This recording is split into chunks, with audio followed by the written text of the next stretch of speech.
Yo, what's up, John?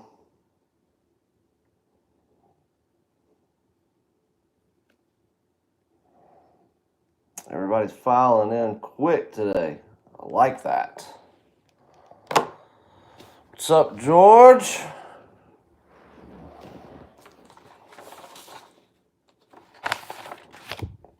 We'll give it a minute, let everybody file in. We'll get started. We're going to do a little bit longer show than we do normally. Usually we do about half hour, 40 minutes. What's up, Keith? Try to do a little bit longer today, an hour or so. That way we can cover some more stuff. Talk about a little bit more than just the NFL. Talk about what's going on this weekend, what we've got going on. Yeah, it'll be a good show. Move some things around in my schedule. Got a bunch done this morning. Tried to go live at 11 o'clock, and every time I would go and get to the final stage to click the button that says go live, YouTube kept giving me an error message. What's up, Randy? What do we got? We're about a minute 43 in. We'll give it to about 3 minutes. That's a different watch on your wrist than yesterday. Yep. AP Offshore today. Royal Oak Offshore. What's up, Jerry?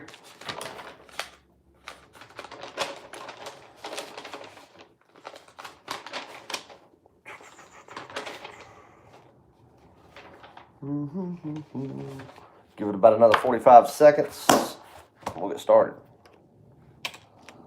If you guys want to go ahead and kick it off with what you want to open with, a topic, we can get right into NFL talk if you want to, or if you guys want to talk about something else, we can. I'm going to leave this kind of like an open discussion today, so whatever you guys want to talk about. You know, it's got to be somewhat relevant. I'm not going to talk about the weather.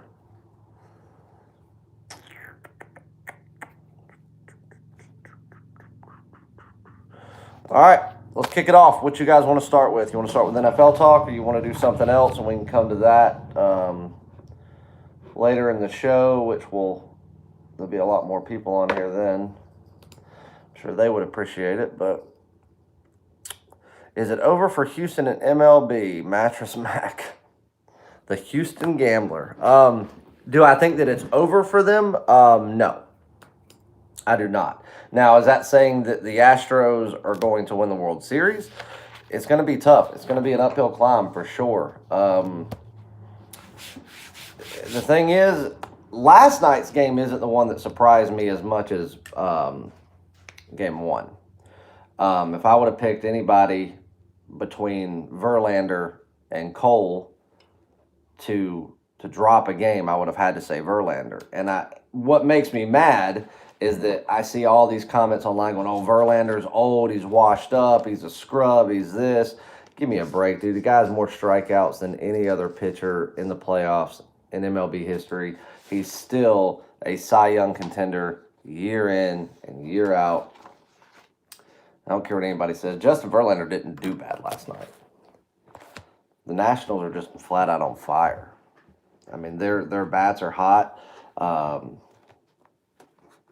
They had their ace on the mound last night, so it's going to be tough. But the Astros are a good road team, so I do have faith. I can't imagine a world where the Astros get swept. But you know, if I had no money on this series right now, and I was forced to place money on it right now, I'd have to lay my money with Washington because that'd just be the smart thing to do. And I got an email on Monday. Was it Monday? No, Tuesday. Game one. Right after game one started, I got a few emails going, if you're so in love with the Astros, why wouldn't you give the Astros to win the World Series out as a pick on your site? And I said, I did. I gave the Astros as a pick to win the World Series, and I told you I had money on it 3 weeks before the season started. And I repeated myself 1,001 times throughout the season, throughout the playoffs, and even before the World Series. And if anybody waited till the day of the World Series to bet it, or if a handicapper gave you on the day of going, hey, take the Astros in the World Series just to win it outright, they were laying over 200 juice. That's not a good bet. It's not a good bet at all. Not laying 200 juice with anybody.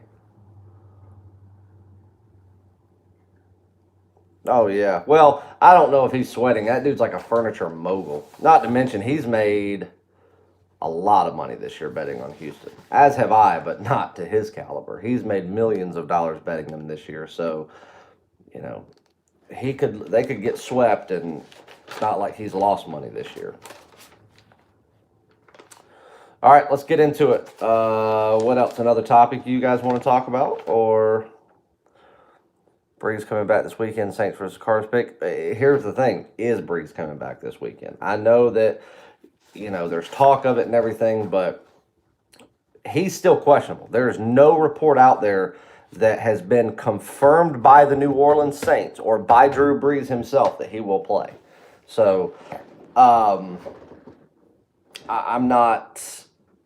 That game's going to have to be left up to when we figure out if Drew Brees is playing or not. Even if Drew Brees doesn't play, I still think the Cardinals are smoke and mirrors. I do think 10.5 is a little bit steep, but it opened up at 11.5, so I could see this line coming down a little bit, lower if Drew Brees does not come in. Can you talk about your betting recommendations for people betting your full card, including plays of the week, month, year? Yep, I will. Will the Chargers finally win in Chicago? No, the Chargers will get beat this week, I do believe. And yes, Walter, I will get into that in this show because that's a good topic. But if Drew Brees does not play and we can get this thing at 10 or less, or we can get it at 10 and bite down to 9.5, I like the Saints.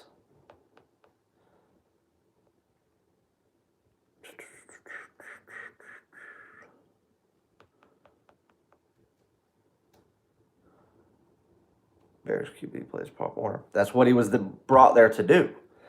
That's what I don't understand. Like a lot of people, even Bears fans, will give Mitchell Trubisky a hard time. Mitch Trubisky wasn't brought in to be a Tom Brady or an Aaron Rodgers. He is not a true pocket passer. He cannot stay in the pocket and pass. If he's not able to use his legs throughout the game, he's not successful. And I think anybody that's watched him since he's come on should know that. But that was the MO. That's why they wanted him, was to pair up with the offense that they were building, to have a mobile quarterback and someone. Thoughts on the new Cubs coach?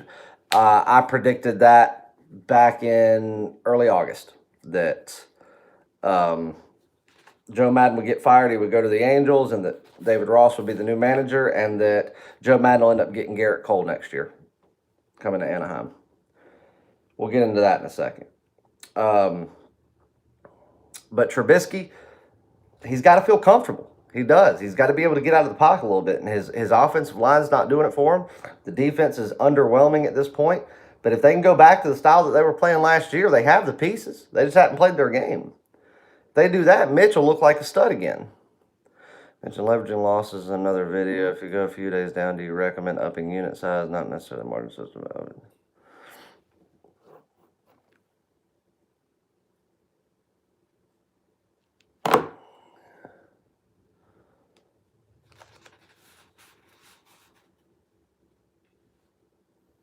Do you like any NFL future, Super Bowl division odds, etc.? Yeah, I like a lot of team totals, but that's kind of irrelevant to talk about now. Difference between sharp and square money, and which is a better way to bet? I'll be honest with you, Patrick. That's a good question. That really is. Because you always hear that term thrown around. Sharp money, square money. The public versus, the sharps. We're all the public. We're all the public. And it doesn't matter if you take someone like me that does this every single day and makes a living from doing this. I don't consider myself some sharp. I'm still the public too. Unless you were on the other side of that counter, creating lines and odds, or being the one that has control over things like that, and you are on the side of the casino, you are the public. And I don't care whether you're putting up $10 on a bullshit parlay or you're betting $100,000 a game. We're all the public. All of us. No matter how good you are, bad you are, how big of a player you are, it doesn't matter. We're all the public. But the way that I think too many people look at sharp money versus square money is they look and they go say, okay, well, 70% of the tickets are written on, and we'll use the Bears game as an example. So if we're using the Bears and the Chargers, and I don't know what the numbers are at this point because I haven't looked, but let's just say that the Bears -4, 70% of the tickets have been written on the Bears, people favoring them, but yet 60 some odd percent of the money has come in on the Chargers. Well, that means that people think, oh, the Sharps are all over the Chargers. We have to back that.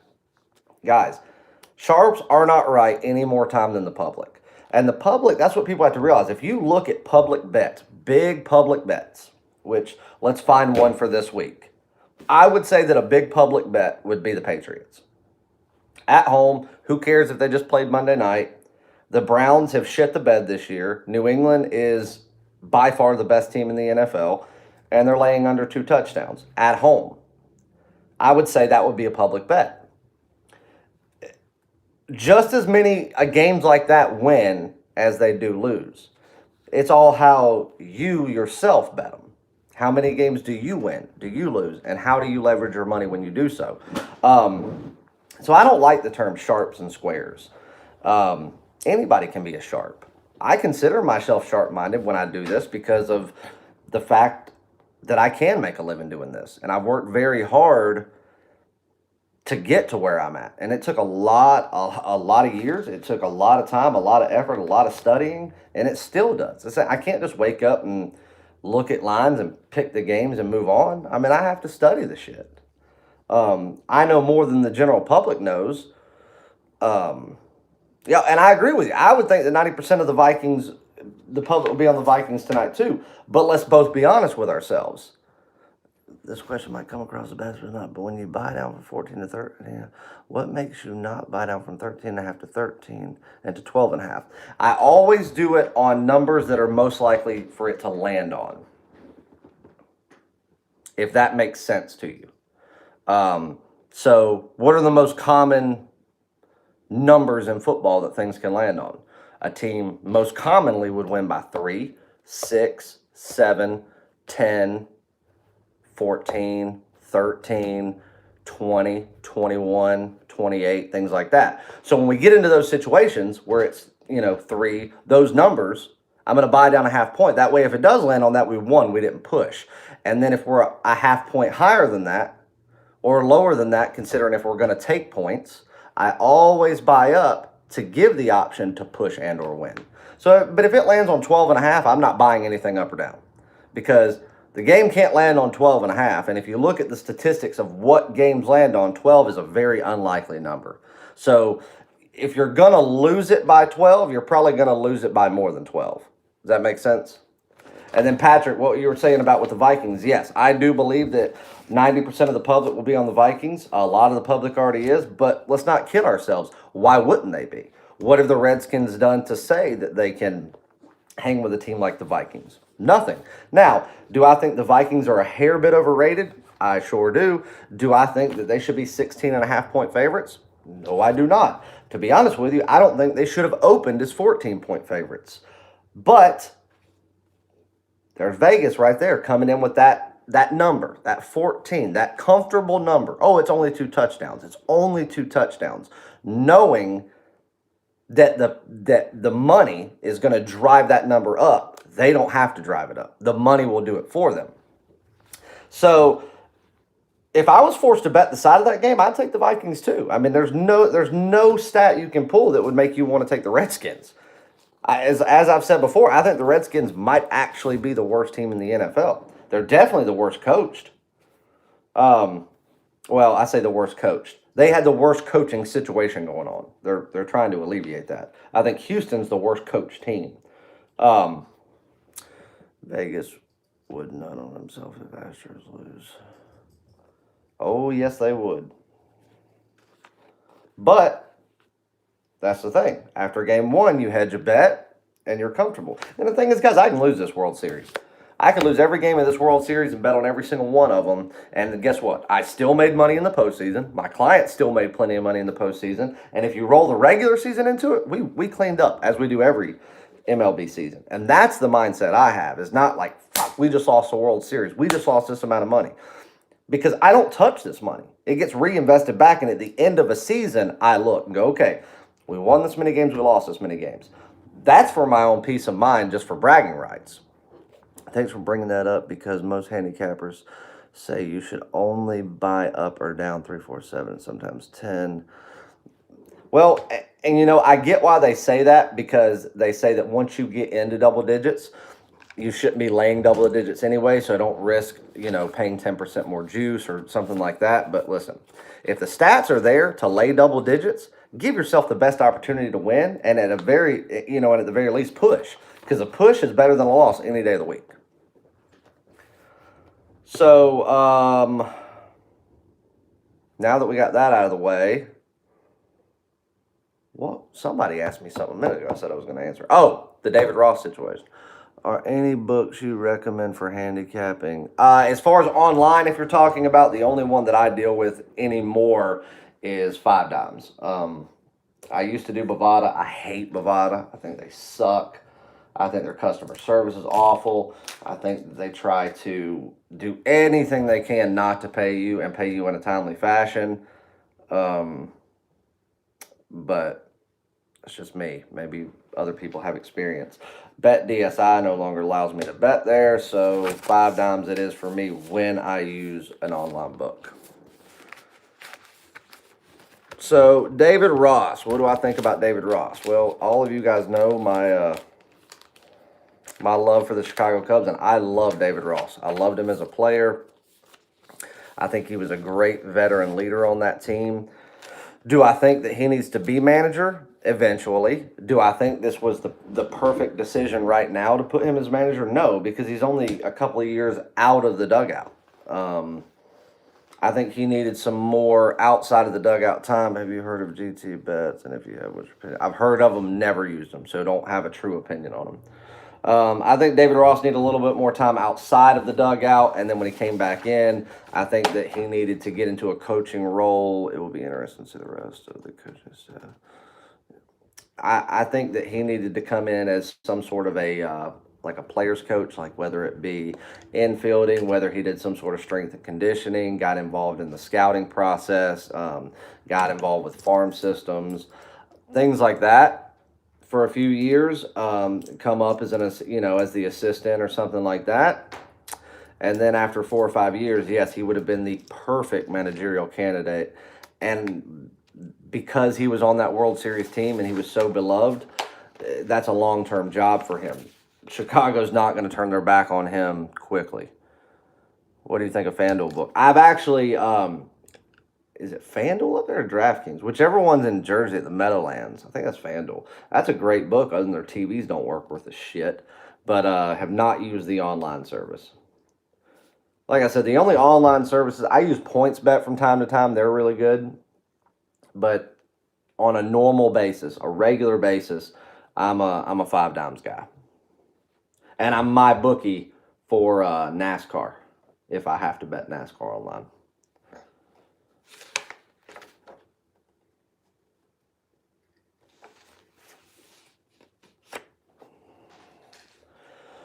Oh my God, I hope FedEx shows up in a minute. I ordered some contacts and my eyes, this season change has got my allergies kicking. I want to change my contacts so bad I can't stand it.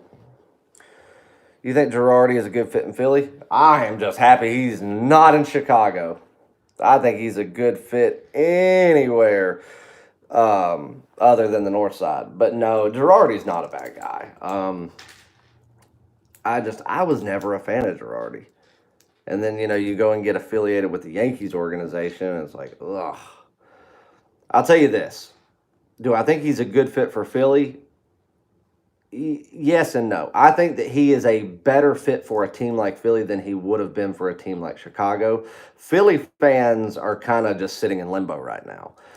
They don't know what to expect. Yeah, you went out there, you got McCutchen. You went out there and you got, Arrieta. And you went out there and got Bryce Harper. And so you're expecting big things, but because they were so used to being bottom tier of the National League, I mean, Philly fans weren't going absolutely nuts this year when they didn't produce anything. They were giving Bryce Harper too hard of a time. But, hell, I told y'all that was going to happen. Bryce Harper wasn't going to come into Philly year one and, set fireworks off. So, I think he's a better fit there because I'll tell you this: being that he is not the type of, I don't even know how I want to say this. He's not a part of that city like David Ross is. David Ross is forever tied to that city in the most beautiful way. Girardi comes into Chicago and he goes out there and doesn't perform for 3 years. I mean, they'll run him out of there. Yeah, Ross is a player's guy. And to be honest with you, this day and age is what you need. If you go back to the 90s, where everybody had a little bit more mature mentality and you didn't have ball players out there wearing $50,000 chains while they were sliding to third base and having people like Manny Machado and stuff like that who are just arrogant cocksuckers, excuse my French. But yeah, you needed that more fatherly disciplinary role. But being that most managers nowadays, they don't know what they're doing anyway. They're sitting there looking at a stat sheet, a scouting report, and they're going off of it and saying, okay, well, Arrieta just hit 98 pitches. That's about his norm. Let's go ahead and start thinking about getting him out of here. Why? If he's pitching great and doing what he needs to do, your bullpen blows. So why bring in relievers before you have to? That's what managers do nowadays. Ross is so fresh out of baseball. No, Joe would not be good for Philly. Joe wouldn't be good. Do you think we're giving extra points on SMU now? What do you mean giving extra points? Oh, you mean as far as how many they're laying? Let's see what that current line is. Well, hold on. Before I get off on that subject, Ross is so fresh out of playing. That's going to be good for the way that he can approach how to win in Chicago. And I think that's really where Theo Epstein's head was. Or at least I hope it is. So I think good things will come from it. I'm certainly not disappointed in the decision made. I'm disappointed that Joe Maddon's not there. But Joe Maddon is not a big market team guy. But even though Joe Maddon was with a big market team with the Cubs, one of the biggest market teams. The Cubs are the smallest big market team out there. They feel like they're a hometown team, a small team. You know, even though the Red Sox kind of have the same feel, the Cubs, when you go into Wrigley Field and you watch them play and you're in the neighborhood, you feel like you're in a place like Baltimore or Anaheim, you know, just Oakland, just a small market down home team. Is what the Cubs feel like. So it was the perfect fit for him with the history. He loves the city. But you take him to any other big market team, New York, LA, Houston, Philly, no, Joe would crash and burn and he'd want out faster than they'd want him out. He's making the right move. Joe didn't want to leave Chicago. He would have stayed there for the long haul. But that's why I said I thought he would go back to Anaheim, and that was a very quick decision on their part. It didn't take long. I mean, I bet the day he got fired, he was already on the phone discussing numbers. And that's the right fit. That really is. And if he wouldn't have gone there, he would have probably ended up somewhere like Oakland.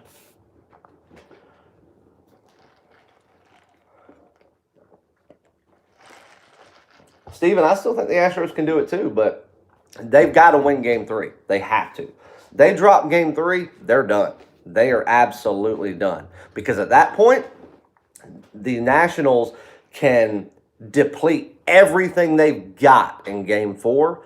And even if they were to lose Game 4 and the Astros push a Game 5, then still, the Astros can only give up so much per game because they got to be thinking and hoping for another game.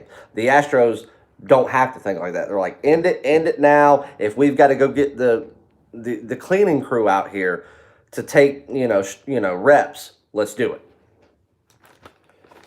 So they've got to win Game 3. If they don't win Game 3, you will be looking at baseball history being made this year.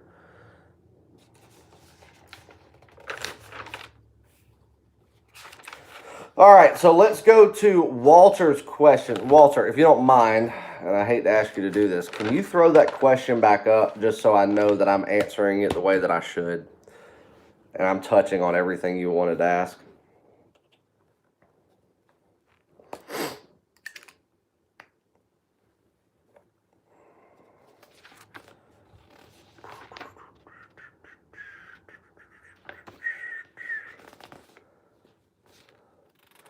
You mentioned leveraging loss in another video. If you go a few days down, do you recommend upping unit size? Not necessarily a marginal system, but upping the bet amounts.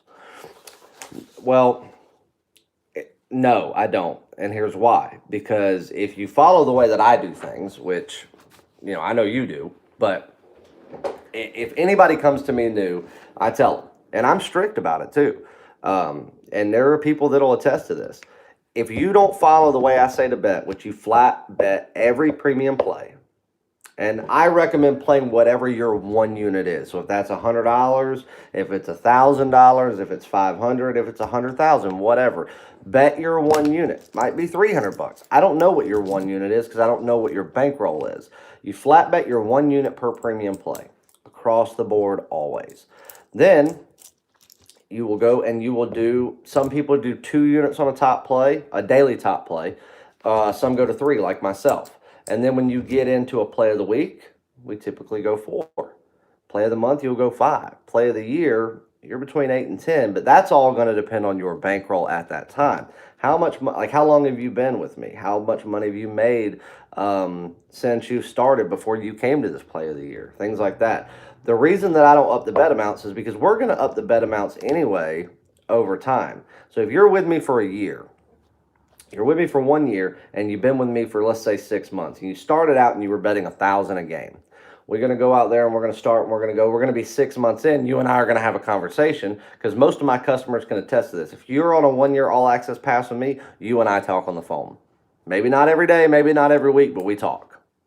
Because I explain my strategy, I explain the way I do stuff, and I explain the way I expect it to be done, because that's the only way that I'm going to tell you, that I'm going to guarantee you your profit. If you go out and do it on your own, if you win, God bless you. If you don't, oh well, I have no remorse. But we get 6 months in, we're going to have a phone call and go, okay, you've been betting 1,000, been doing this. I'm going to look at your bankroll from where you started to where you're at now, and more than likely, you're going to be upping your units, your size per unit. So you might go to 2,000 per 1 unit.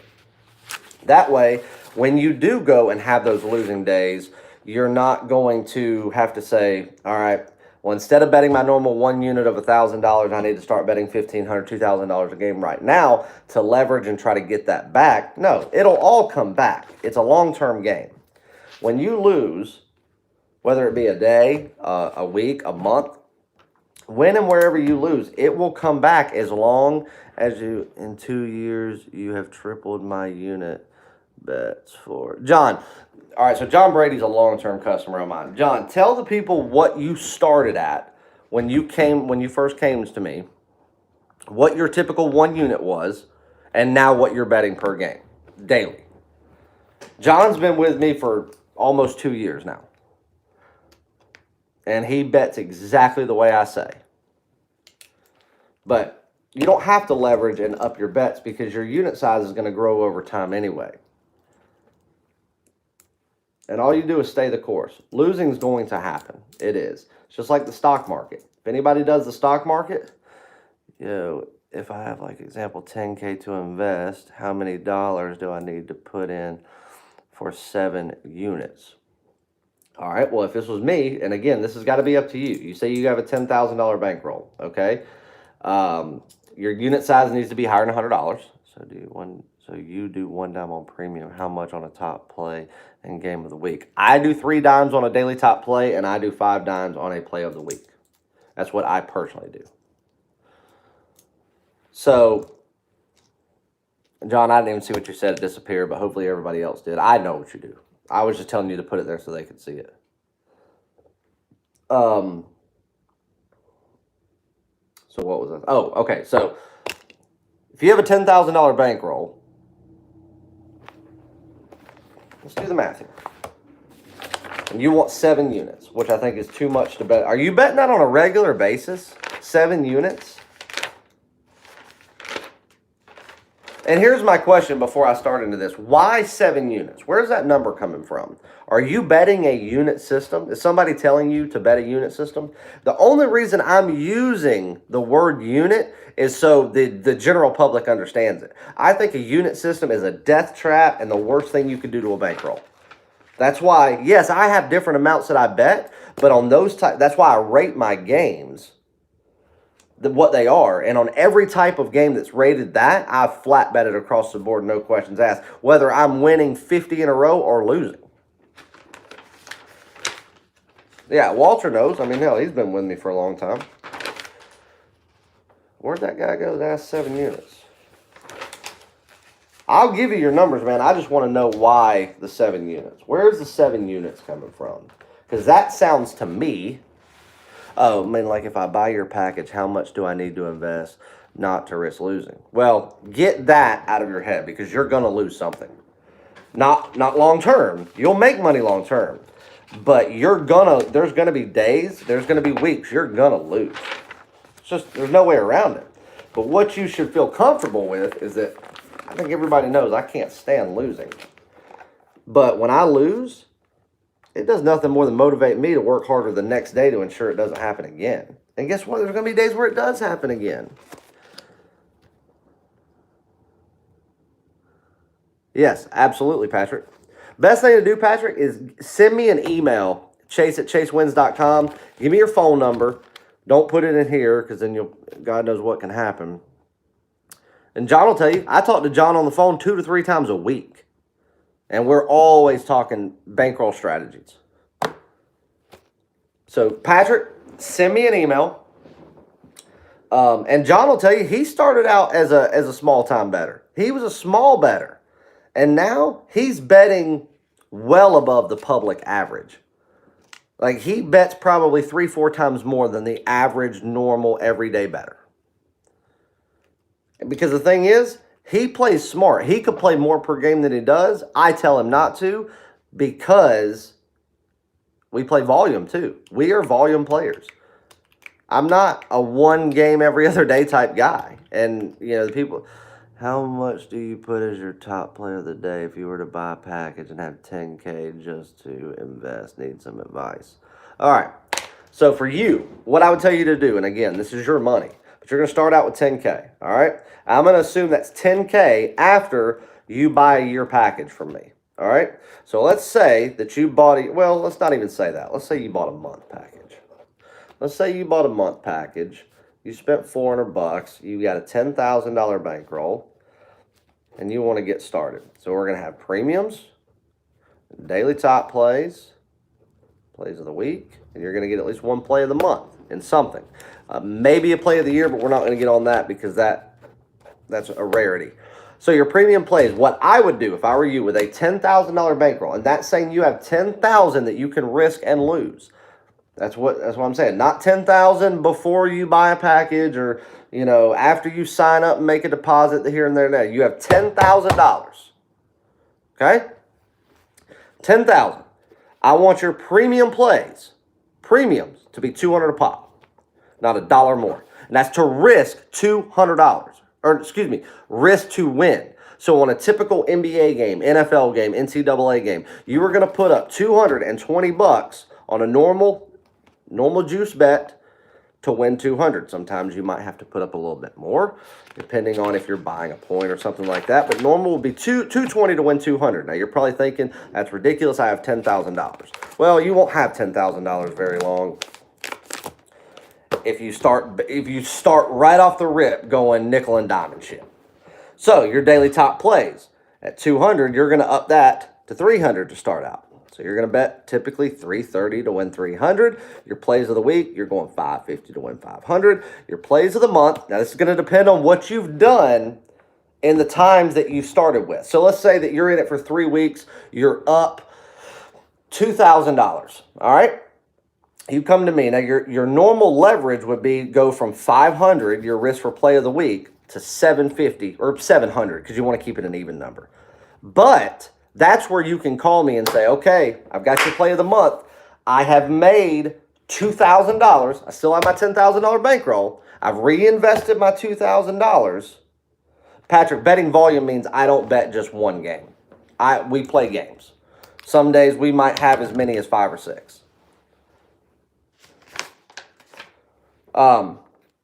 Usually, you got $2,000. House money that you have won, passive income. You did not have to work for this money. All you had to do was invest, listen, and click a button. I might tell you, all right, Patrick, I'm sorry, I didn't see your name. Instead of going 700, I want you to up it and I want you to go 800. Or I might want you to go 900. Or I might want you to go one full dime. That's all going to depend on what you've made from the time you've started that month to the time I have that play. Now, you're with me long term, a year, each play of the month, you're probably going to be betting a minimum of a dime. Plays of the year, you're going to be betting more. But what you need to worry about is the stuff that you know is coming every week. Premium plays, a daily top play most days. Some days there are not, and you will let me, I'll tell you if there's not one. And at least one play of the week every week, which is going to be $200, $300, and $500 bets, flat bet across all of those rated plays, never to be steered across, and we're going to go all 30 days and we're never going to change it. Now, after 30 days, you re-sign up. And I'm like, all right, what'd you make this month? I know what I made. So you tell me, all right, well, listen, I made $3,000 this month. This is what I made. I'm saying, all right, you're going to reinvest every dime of that back into your bankroll. You're not going to touch it. You're not going to go get a massage with a happy ending. You're not going to go buy a watch. You're not going to go on vacation. You're not going to spend money on your girlfriend. You're not going to do any of that. You're going to reinvest it. Now your bankroll's $13,000. We're starting off the month at $100 higher per wager. Do that for another month and do it for another month. Then you're buying a year package and we're starting out at a minimum of $500 a game. Now you're betting like a businessman. You're wagering and investing like a businessman. And once you get up to about a dime and you know that you can financially run this bankroll like you would your household income without, risking blowing your bankroll to shreds, you're talking about a passive income that's probably better than your regular income. And like this shit right here, that right there, anybody know? Do you roll over your risk every month? I'm doing it daily. I do, but the thing is I do it until the end of the year. And the end of the year, I decide what I'm reinvesting back and what I'm taking. So at what point start taking them? I don't take, well, if you're betting online, you probably want to take it out at the end of every month. You don't want to get your bankroll so high into an online account that they eventually just cut you a check and tell you to go fuck yourself. Because trust me, that's happened to me. BetDSI did it. When they owe you $20,000, $30,000 a couple different times in a 90-day span, they don't like it. So, yeah, don't do that. Can you buy a Rolex with your? I don't know. What's your bankroll? No, you cannot buy a Rolex with your winnings until you have truly created a passive income that you can live off of. What if you lost your job? What if your car burnt down? What if you actually had to live on this money for a month? Can you live off of that? I can't either. This right here, go look it up. I'm not even going to say what the watch costs. I know what it costs. Most of you would shit yourselves. This is an AP, Audemars Piguet, Royal Oak Offshore, stainless with a black face. So if I'm betting 3 or 4 games a day, you are saying I should have a different amount on each game based on how confident I am in each one. Absolutely not. And I'm going to take that as a joke because if that's what you just got out of that, then you need to rewind, brother. Every premium play, which is 90% of the games I release, you are going to flat bet the same amount on every single game. Every daily top play, which is 1 game, you're going to flat bet that for a different amount. But anyway, back to that. I bought that off passive income. No, you're good, Matt. And I wasn't saying that to be a dick. We just get a lot of trolls in here that like to just run that mouth. So sometimes I've got to question you at first to see. But no, you're good. Ask any questions you want, man. Yeah, Jake, and if you have any other questions, I mean, obviously, there's only so much I can do here, but don't ever hesitate to send me an email, and I'll answer it as quickly as I can. I don't even want to look at my email right now. Oh, my God. I checked it this morning, and then I had to go to a meeting, and I bet I've got emails for days.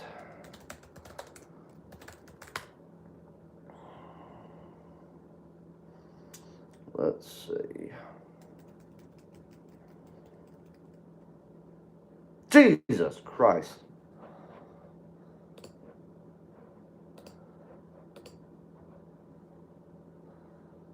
Nope, not yet.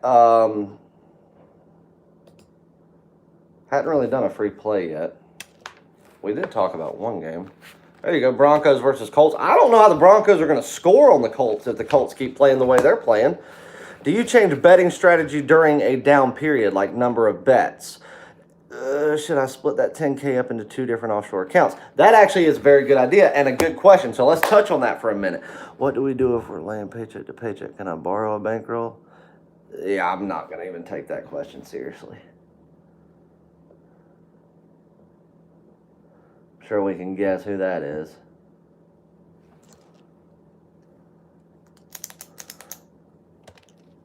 Can you borrow a bankroll? Do these people just not have anything better to do? Let me cut my printer on. Hold on one second, guys.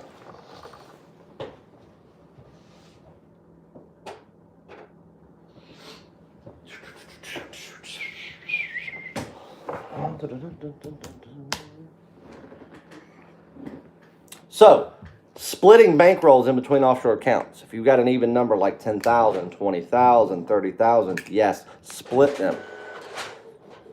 No, I'm aware it wasn't a serious question. Split them between 2 books, 3 books, 4 books. But make sure, guys, before you make a large deposit into a book, do it with a small amount first. If you're thinking about putting a $5,000 deposit down into a book, start with something like $500.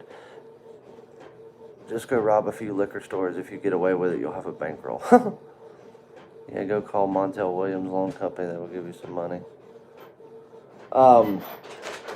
Start out with something like $500. Run with them for a week. And you can do it on your own picks, my picks, whatever. Turn a profit and then go to cash out. But what I want you to do is do it 2 different ways. Cash out the first time, leave your deposit in there because that will always give you a better reputation with that book. They don't want that account going back down to 0. Because it's all cash flow for them. They need deposits in there to pay out other people. A sports book is nothing more than like a mortgage company. Large amounts offshore. I'm not keeping more than 2K with 5 dimes. I don't keep very large amounts with them. I always keep around 3,000 in my bankroll with 5 dimes. And then if I ever get to 10,000 or more, I withdraw into Bitcoin immediately. And I hate Bitcoin. I hate the idea of it. I think it's stupid. I think it's the biggest racket there is, but it's immediate payout. Yes, Bitcoin charges a little fee to turn it back into actual money because Bitcoin is nothing more than a phrase. But I do that so I don't have to wait on a check. Have you had problems doing Bitcoin 5 dimes? No, I have not. I said I can't really think of a problem I've ever had with 5 dimes other than one time I couldn't log into my account. And I was like, oh shit, here we go again. They've done cut me off. This is after they just sent me $13,000. This was last month, matter of fact. I called them. They answered the phone. They're like, no, your account seems good. They got me on the phone with somebody, and they said, yep, we're doing an update real quick, and we do it in sections. So, it just happened to fall into yours because they do it by region. And they'll, anybody that falls under a certain region of the country, they'll do it. They say, give it 10 minutes. Go to log back on, you'll be good, and you'll notice the header changed a little bit because we just did some cosmetic updates. I did, and everything happened as they said they would. What the hell is taking so long to print? What do you think about Vikings Redskins tonight? Ooh, hold on one second.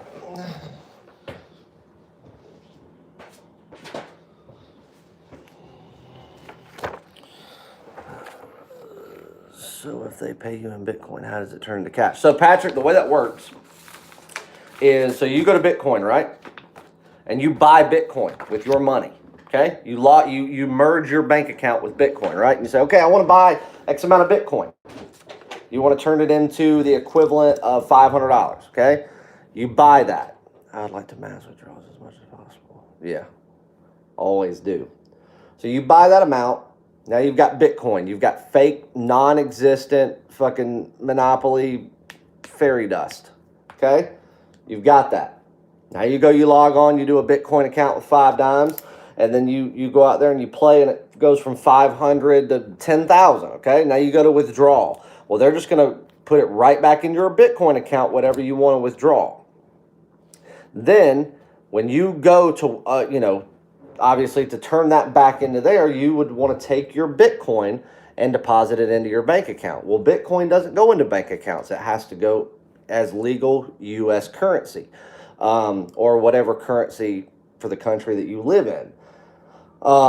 And what they'll do is they'll take a fee, kind of like PayPal would take a fee. Like if you're going to spend $1,000 and they're going to charge you $17 or something, or it's 1% or up to $10. It's something like that. They take a small fee, boom, it's in your bank account within 24 hours. Pretty simple. And as long as the imaginary fund money doesn't go away, that's the easiest way to deal with online books right now.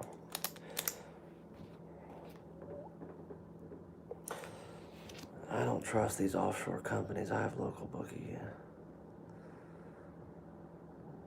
I have not, Reggie. Hey, I'll be honest with you. I probably shouldn't say this out loud because I shouldn't promote this at all. I use local guys too. I have quite a few of them. One that I use more than any because he does not. If I want to bet 50,000 on a game, he would never ever bat an eye at me. But I do that. I have 2 runners in Vegas that work for me.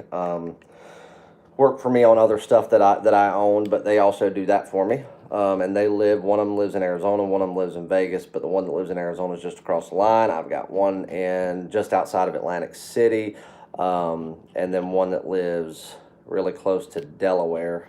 So I've got people all over the place. I've actually got family in Texas, and one that's getting ready to potentially move due to an engineering job to godforsaken Mississippi. God bless them. But wouldn't it be easier just to have them put in your bank account? Well, they can. So, Patrick, that's not a problem. What I'm saying is that's for people that want it now. Because the thing is, sports books will limit how much you can pull out if you want to do it like that. So they might say, listen, you can't ever withdraw more than $3,500. You also can't make deposits bigger than $3,500, yada, yada, yada. So they'll do that to you. So that's one thing that sucks. And, just to do a wire transfer could take 5 to 7 days. To get a check could take 2-3 weeks. So Bitcoin, and it's all like for me, yeah, I would too, because money's money. I don't want to pay a fee if I don't have to. But I'll pay a very small fee. Do you think sports wagering will be legal in South Carolina? Yes. Matter of fact, it's not legal yet, but South Carolina's already passed its bill. I don't think they'll have a brick and mortar sports book to go to. I think that with South Carolina's booming like service industry, like restaurant, bars, things like that, you'll see it in places like Buffalo Wild Wings of America, places like that. I don't know if you guys realize this, but FanDuel and DraftKings created their site. What do you recommend a manager or bankroll with a bookie who pays out every Monday with no carryover? Jerry, kind of the same way that you would do it if you just did it every day. So you just scale it on a weekly basis. So, keep a spreadsheet, scale it, and carry out every Monday if it was like your weekly pay. You've got your investment, which is your bankroll, and you need to have that separated from what you win on a different spreadsheet so you can say, okay, this is what I've made and profited, and then you restart it all over again. Should already be legal in Michigan, Patrick. I don't know they've got a place set up yet, but Michigan should be legal.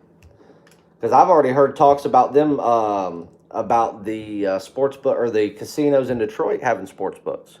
Because they did at the same time, the same software company that did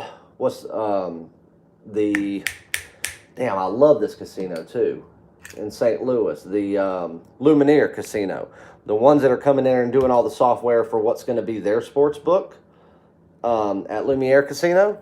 I heard that they had a meeting and got the bid on the one for the 2 Detroit casinos, the Greektown, and tax-wise, what percentage do you set aside each month? Really depends. I set aside everything every month, if that's what you're asking. I don't spend what I make.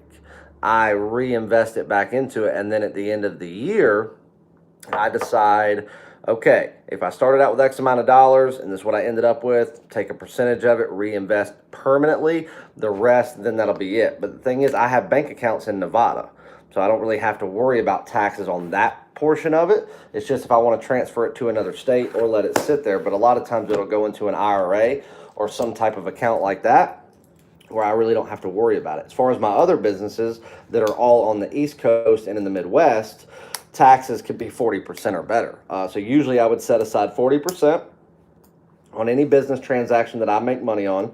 And then at the end of the year, when I decide, okay, this is what we got to do, pay the IRS, I come up with all my write-offs, everything that I've spent that I can write off and use the transaction, and then what I can spend right then to maybe gift to executives that I've dealt with, business partners, people that I've done deals with, and whether it be real estate, all that stuff. I might go, buy them something like that if I can instead of giving it to the government. And then what's left over, I'd, decide between reinvestment and what I'm going to make. Do you have to report winnings on your taxes? Yeah, anything? Well, yeah, I mean, you're supposed to, but the only thing that's going to require you casino-wise is taking anything over $10,000 in one transaction. Then you're going to have to put in your social security number, or something, or, a tax ID number, or some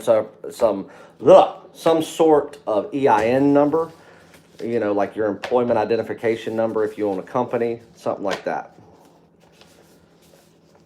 But luckily, because I have my consulting license, unlike some people, and I actually own a consulting company that this company's umbrellaed under, I can write off anything. See this coffee right here? And the 3 other ones that I have a day? That's a write-off. The only thing the IRS would have to be deposits into your bank account from Bitcoin. Yeah, but even then, that's kind of, your Bitcoin is an investment.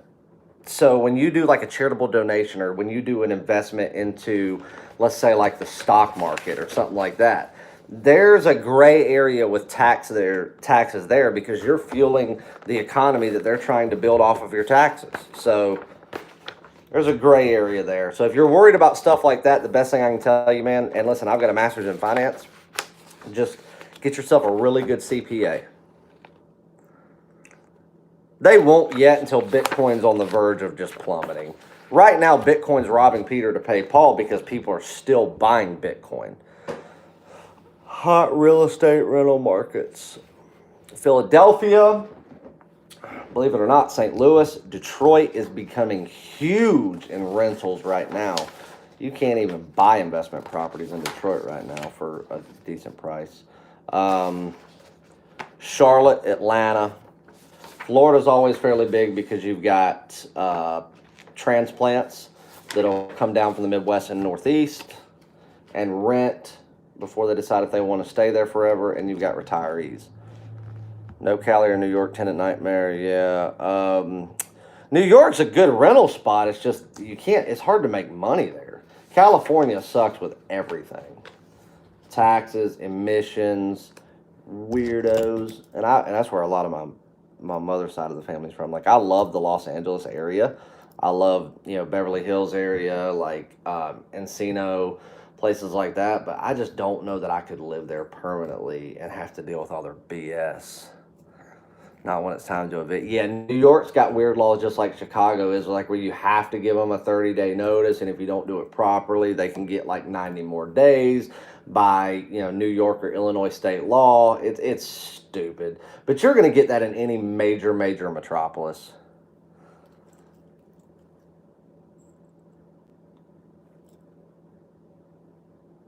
How is Jersey with sports? What do you mean, as far as sports books? Or as far as their sports teams? Because their sports teams are worse than the Holocaust.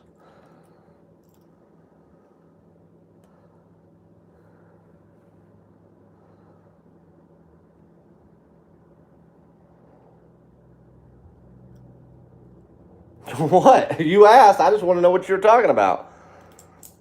The one in the Meadowlands, that new FanDuel one, like I said, their TVs, I don't know why they can't get their TV connection right, but a great sports book. Clean, they're fast, the lines go quick, the food's not half bad. I actually like Jersey, man.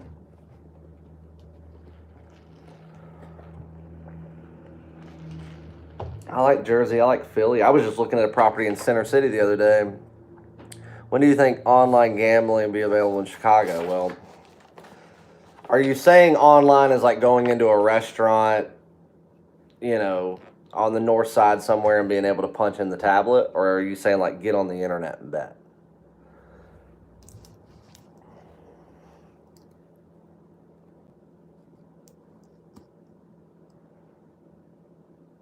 Why don't you do it now?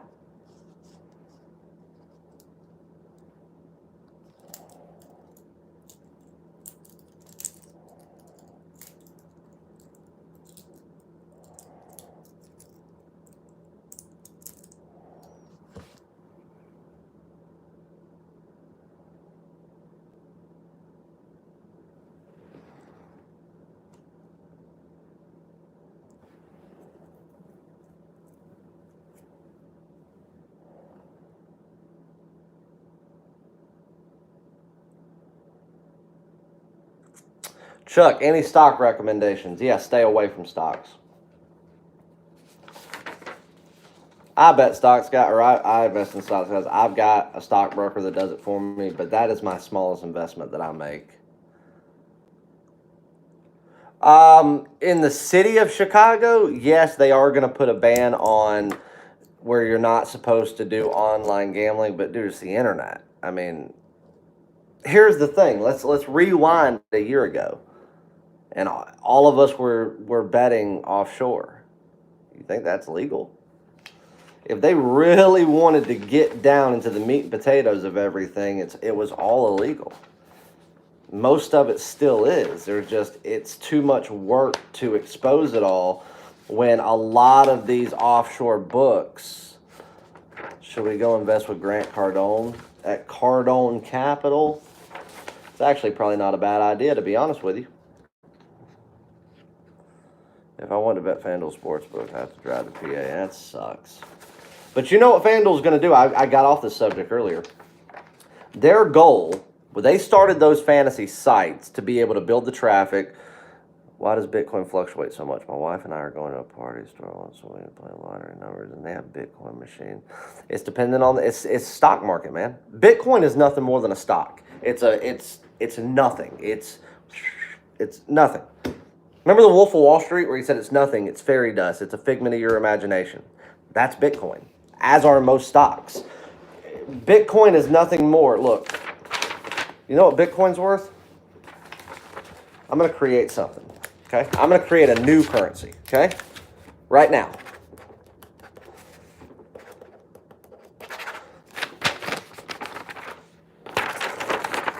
It's called shitcoin. That's my new currency. You can go to chasewins.com. I'm going to set up something you guys can buy all of it you want. You'll get one Bitcoin dollar for $5 US. And then I will then in turn set you up bankrolls. How about that? Seems pretty dumb, doesn't it? That's what Bitcoin is. I use it. I don't believe in it. It's flawed. It's something that can never work. It's just not something that's sustainable. Because it's nothing. It's nothing. It is a fictitious thing. At least with, well, I don't have any cash on me, I don't think. Like this right here. Let's use this as an example. Because people like, back to what I said earlier about betting every game. Does that mean that you do not bet different units like most handicappers? No, I do not, and never will. Never, ever, ever will. Unit systems are a trap. Why? Here's the thing. Ask yourself this on any given day. Why and how would you bet? Let's say you had 5 games and you bet them all 1 through 5. 1 unit, 2 unit, 3 unit, 4 unit, 5 unit. Do you really have one game out there that is a 5 unit versus the other 1 unit? I mean, honestly, the reason handicappers usually do this, and if you go back to the old days of like Al DeMarco and people like that, which I actually like Al DeMarco. I have a lot of respect for the guy. And I'll tell you another person that'll tell you this is Kyle Johnson. He'll tell you most people do it to be able to brag when they shouldn't brag and to cover their ass on something when they lose. And it also gets them away from talking about juice and real losses at hand. It's just the way it is. Oh, you bet 2 plays. You have 1 5-unit play and 1 3-unit play. You went 1 and 1. Oh, we won 2 units today. No, you didn't. You lost juice on 3 units. So let's calculate that into there. You maybe made a unit, maybe not, maybe a little bit less. You do that over the course of a month because of juice. You actually lost money, but oh, we're up 30 units. Bullshit. And then on days where you lose, you can go, oh, or when you win, you can say, oh, we did this. I mean, it's all bullshit. And the thing is, with a unit system like that, like with me, I could go on a week losing streak and flat bet everything and lose the same thing and come back and win just like I lost the next week. And I'm back to square one other than juice. I'm not floating all over the board, 2 units here, 7 units here, an 8-unit play of the century here. And if you hadn't already bet the Astros to win, would you bet them now at plus 230? Yeah, absolutely. I wouldn't put a ton on it right now just because of the way the series is sitting. But, I mean, guys, listen, I'm not scared to take plus money on anything. I mean, just like the other year when Golden State beat Cleveland, what was it? They beat them. Did they sweep them that year? What was it, 2-3 years ago, whatever it was? Isn't the same as you having a top tier betting 2 units and 1 betting on a daily basis. Not if I don't have one on a daily basis. And not only that, look at other handicappers and go, all right, I have a 6-unit top play. And then, I have an 8-unit top play. Oh, I've got a 10-unit top play. I bet the same on my top play day in and day out. That way, just like last week, we won our top play Monday, Tuesday, Wednesday, Thursday, and Friday. One of those days we had 2 top plays that we won. So then we go into Saturday, I lose my daily top play. Now I won my game of the year, so for me, I was okay. And then I also lost my top play on Sunday. But I'm 5-2 and I flat bet everything. If I would have bet units all over the board for those, games, then I could have gone 5-2 and still lost money. That'd be a swift kick in the nuts.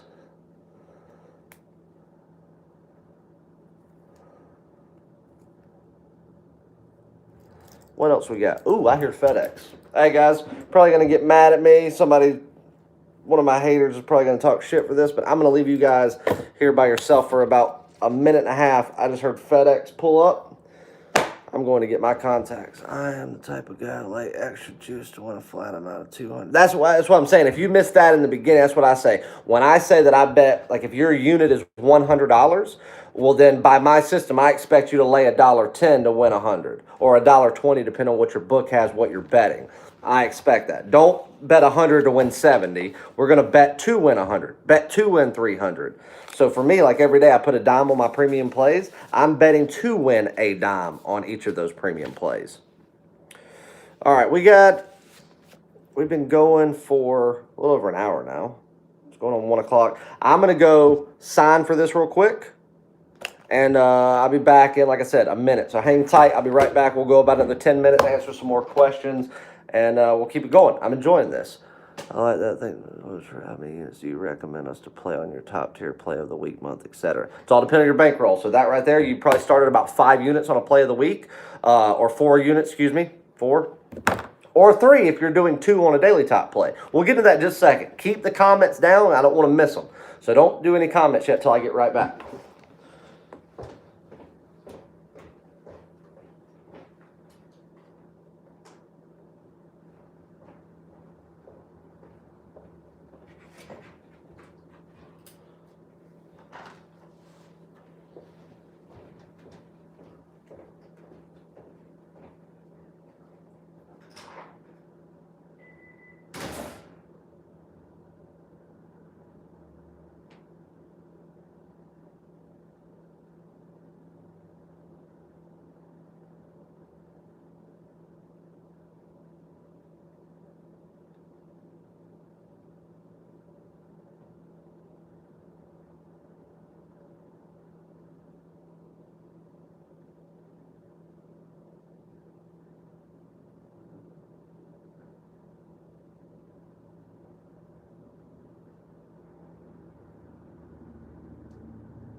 All right, I'm back.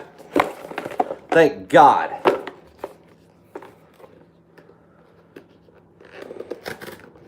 Feel like a new man here in a minute. All right, so who wants to go over the specials that I got today? That way you guys can know what we're dealing with. If you go on the website,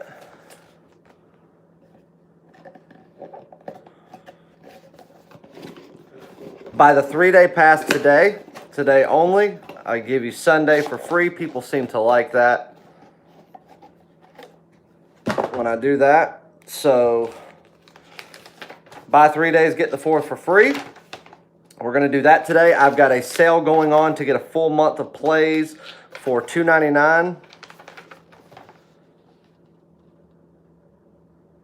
And I have 2 really, really large plays this week. I've got an NCAA game of the week. All I'm waiting on is confirmation on one thing for the NCAA game.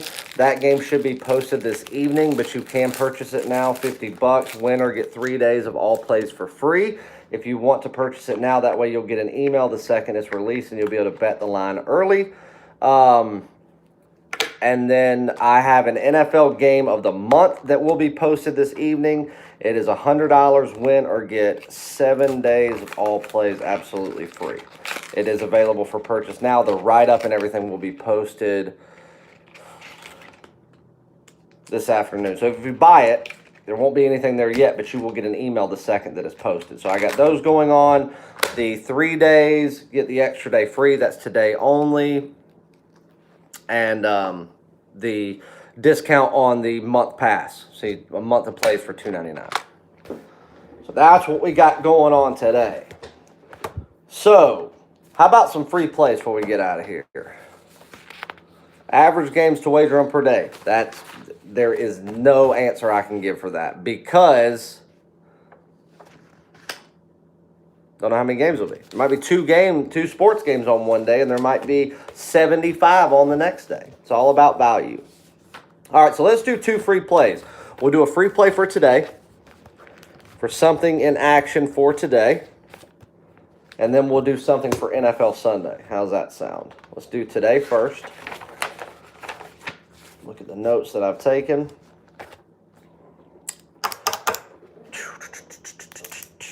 Let me see if this line's moved, because I'm hoping this has come down a little bit. My bookie pays out weekly every Monday. Do you suggest I take the winnings and reinvest it into an offshore account? It really depends, Jerry. That's all going to depend on how much you like using that book. If it were me and you could get away with reinvesting it back into that book, if we get a month, is week and month play included?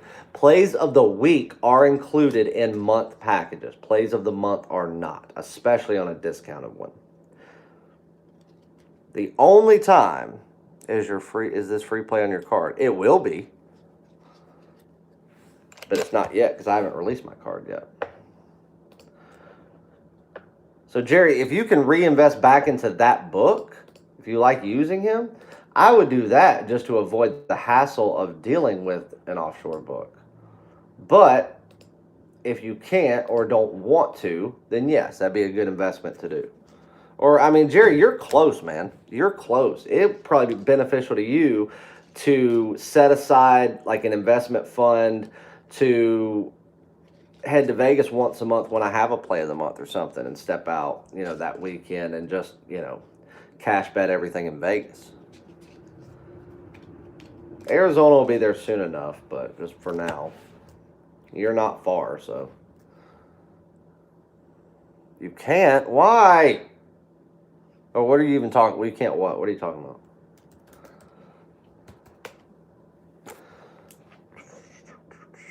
Minnesota Vikings is up to 17 now, guys.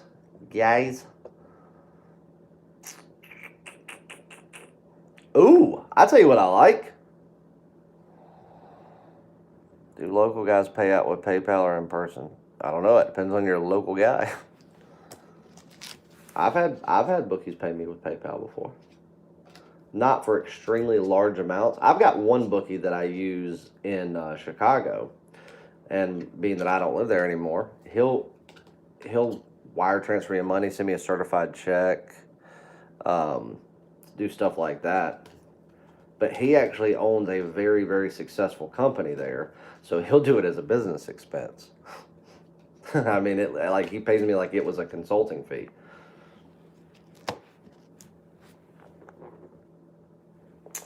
Nashville Predators tonight, NHL against the Minnesota Wild. Everybody thought that I was insane the other night taking the Minnesota Wild at home to win when they are the worst team in hockey this year, but I did, and I think they won. It was either 3-0 or 4-0. It was an easy shutout. Now they travel south to Music City, Nashville, Tennessee. Goalies tonight are going to be Stalock, Pekka's playing. Both of those guys are probable. Morning skate around says that both of them attended and participated. That line opened up at 185. I can get it at 165 right now on 5 dimes. I think the best way to bet college NFL games tonight is a 6-point teaser or a 7-point teaser. At 165, I love the Nashville Predators on the money line. As you guys know, I never like laying over $1.50 juice at any time. But as I've also stated on video, for about the first month of NHL season, until these odds makers really figure out how they're going to start setting the average line based on play and performance, you're going to have some chalky lines that really hold minimal risk. 165 with Nashville is a beautiful number. It's a little bit chalky. I don't like laying that number, but I'm going to. So I'm going to make 2 bets here with this one. The actual premium free play that will be on my card, I'm going to take the Nashville Predators minus 165 on the money line to win against the Minnesota Wild. I'm not doing like a regulation bet. That's just outright. No, I like puck lines. I play puck lines all the time, but like so far this year, I think I've only played 4 or 5 puck lines. We've won all of them but one. Puck lines are difficult this time of year because teams are still like starting to gel, but you jumped ahead of me there. So my premium play, because it does have risk, but it's also a lot easier of a play to cash on, and that's where value comes in, is I'm going to take minus 165 on the Nashville Predators to beat the Minnesota Wild. They can win in overtime and regulation, doesn't matter. And then I'm going to make a half-unit wager on which would be considered a lean on the puck line, laying a goal and a half with Nashville at plus 145. You're risking $1,600 for $1,000. No, I'm risking $1,650 for $1,000. But yes, I am. But again, we preach long term here, okay? Would I have done that in the first 3 days of the season? No, not the first day, probably not the first week. We have hit 75% of the NHL plays this season, and we are 7-1 in top play, or 7-2 in top plays. Do the math on that. I'm rolling in nothing but profit in the NHL. I could lay this number to win $1,000 if it was minus 400, lose it, and not lose a wink of sleep because of the numbers we have done in hockey. I don't like over 150 either. That's why I have it across 150. I bet the run line or puck line. I will always bet the run line in baseball if it crosses that, unless it is a postseason game in the ALCS, NLCS, or World Series, because then run lines can get very risky. But like y'all saw the other night, I took the Astros on the run line at minus 125, and they took care of business pretty handily in their ALCS matchup. But the Nashville Predators, I'm going to lay $1.65 premium play. I'm also going to take the puck line at plus 144 on the same game. Hey, Chase, is there talk of closing Broadway here, the street, for safety reasons? I'll be honest with you. I've been to Nashville a handful of times. Seems like a cool city.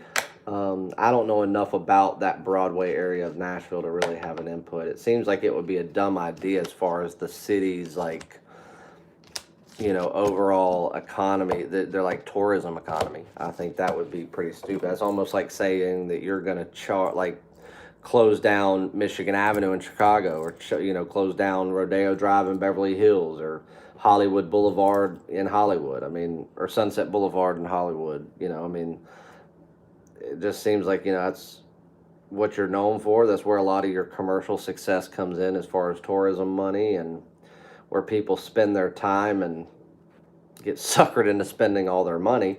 So, safety reason or not, instead of losing a bunch of money, why don't you know make the great state of Tennessee front money for new more police force. My line is 180. Oh my God. If that's the case, I don't know where you're getting 180. Wow. Oh my God. Hold on. Let me check something real quick. I want to see who's laying that. Don't lay 180. If you're going to lay 180, do an awesome show today, Chase. Thanks for your wisdom. Guys, don't forget that thumbs up. Yeah, man, hit that thumbs up. I'd appreciate it. 5 times. That's where I'm at. And I'm getting 165. If you got to lay 180, do it on a three-way. They have to win in regulation, and you're probably going to lay somewhere around $1.40. Or somewhere between $1.20 and $1.40. Do that. Do not lay $1.80 with anything. That's asinine. Yep. Whoever's doing that is thinking that they are going to get creamed on that one. No problem. I actually enjoyed this. This was fun. I've got to head out of here in a minute because I've got to go run an errand, go to the bank real quick.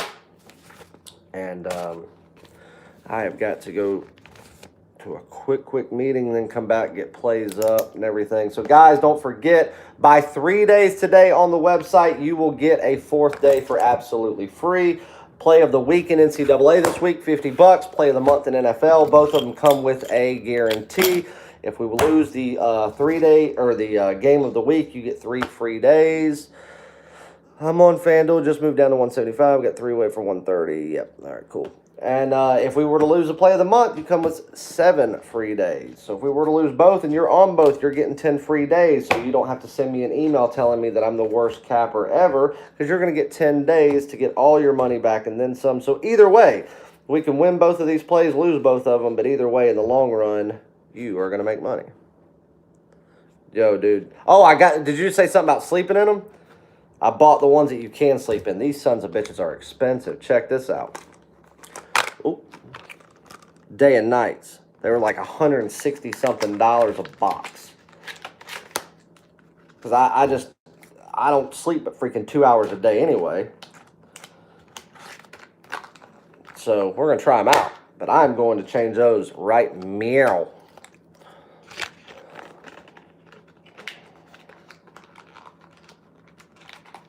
Oh, shit. Forgot to give you all a free play for Sunday. Give you a free play for Sunday. All right, so I got a couple that I was looking at. Which one do I want to give you? Which one do I want to give you?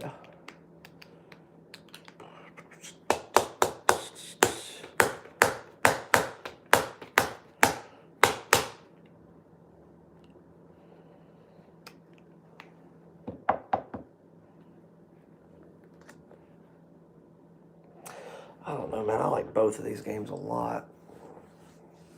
Both of them are going to be on my card. I know that.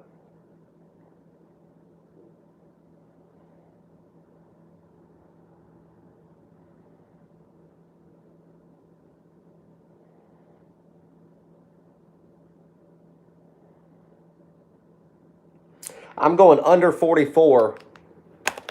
Denver Broncos, Indianapolis Colts. Colts know how to run the ball. Very well coached. Very smart, meticulous about everything. They love to burn clock, which is a good thing in the NFL. Denver's that type of team, too. They're a running team as well. And I don't see how Denver's going to score if Indianapolis keeps playing the way they're playing. It would not surprise me at all if they didn't get into the end zone. So I think we're going to see 3 and outs. I think we're going to see a lot of clock eaten up. And I think we're going to see a lot of field goal attempts. So I'm going to go under 44. Premium play for Sunday. Colts and Broncos. So there you go. 2 free plays. How about that? It's like Christmas. All right, guys. To the 141 people that have emailed me, I will be back to you within the next couple of hours. So I'm going to answer some now before I head out. And then after I get plays posted, I'll be all over it. So make sure you go to the website, Jump on a package. Don't be shy. I promise you, if you follow my system, you will make money. And if I don't profit in your span of being on a package, 3 days, 7 days, a month, whatever, if I don't make money, you get extended because then I know you didn't make money. But if I profit, then you should have profited too because I bet the same thing that I preach. Now, that means if I don't profit, you didn't profit. You get extended. If I profit, you should have profited. If you didn't, that's got to be on you. But if you did and you didn't profit, then I extend you. I am sure that you will turn profit before your package ends. Whether it's in regulation time or I've got to extend you for the next 7 years. That's a joke, by the way. But that's it for me, guys. We are an hour and a half in now. It was a good show. Good show. Damn, still got almost 40 people in here. Hell yeah. All right, good show. Make sure that you like, share it, guys. If you are not subscribed, I would appreciate if you subscribe. I don't like saying that a lot. You know, I don't want to beg people to subscribe. If you want to, you will. But it does mean a lot if you do. So, you know, I know we got a lot more viewers than we have subscribers because we've been hanging around that 3,000 mark for a while. So let's up that. Let's get up to the 4,000 range. Once we hit 3,500 to 4,000, I'll give away a free month of plays.